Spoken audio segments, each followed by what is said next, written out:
so divine. I'm so divine. That you see with real estate. Third biggest con, and this is probably like my, it goes side by side with my first biggest con, because this is going back to Jerry's point earlier. Where we come from, our peers, even, you can consider friends and family, but I'm just going to say peers, period, people your age, from your demographic, from your childhood neighborhoods or whatnot, all somehow, not all, for the most part, somehow, some way you see it, they suffer from it, we suffer from it, and it bothers me. And this is the biggest con that I see with people who look like me, walk like me, talk like me, act like me, and from around where I'm around. The fear of not doing it. Just the fear. Just taking that the first fear. step. Yeah, just the fear. Why not us, man? Why not? That is a con, man. If all of us, we could do it. If we did it, believe me, from our background, we come from where you come from. If we could do it and we aren't at this level, there's nowhere in hell that you can't get it. And when I say fear, I'm not saying like, tough guy. It's not about, I'm saying just the courage, to go to a bank and try to apply for a mortgage. The courage to, walk inside of a house that it costs, a number that you never thought you could spend on a house, and figure out how to get creative financing where maybe you could be in a position to buy it and do something with it.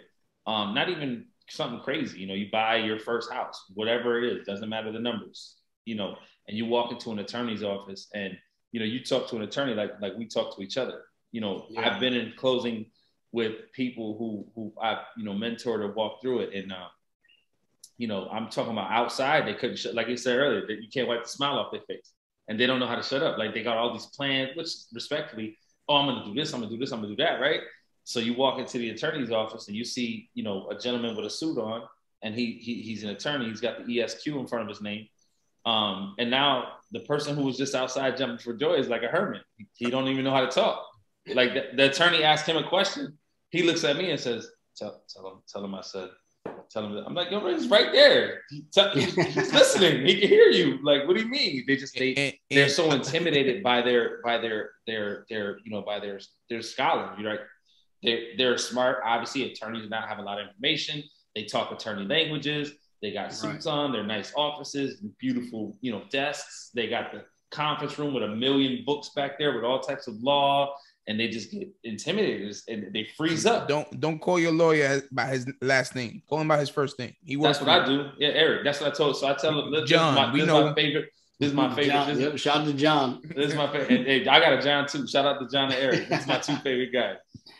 In real estate, they do a lot for me, and we do a lot for each other. So I take my favorite saying when we sit at the table. Hey man, do not fear that guy. He works for us. If he asks you, do you want a cup of water? Tell him, yeah, he's getting paid for that. That's right. You don't own him. He don't work for you like permanently, but right now, while he's in his office closing, he's under we're paying this bill. And we want lunch. Yeah. And I don't want just a water out of the tap sink. I want a cold water, a bottled water cold. You know what I'm saying? I want some Fiji or something like that. I don't want Wegmans water. Shout out to Wegmans. Shout out to Wegmans. I love Wegmans. Wegmans is the best thing ever. Matter of fact, when I was in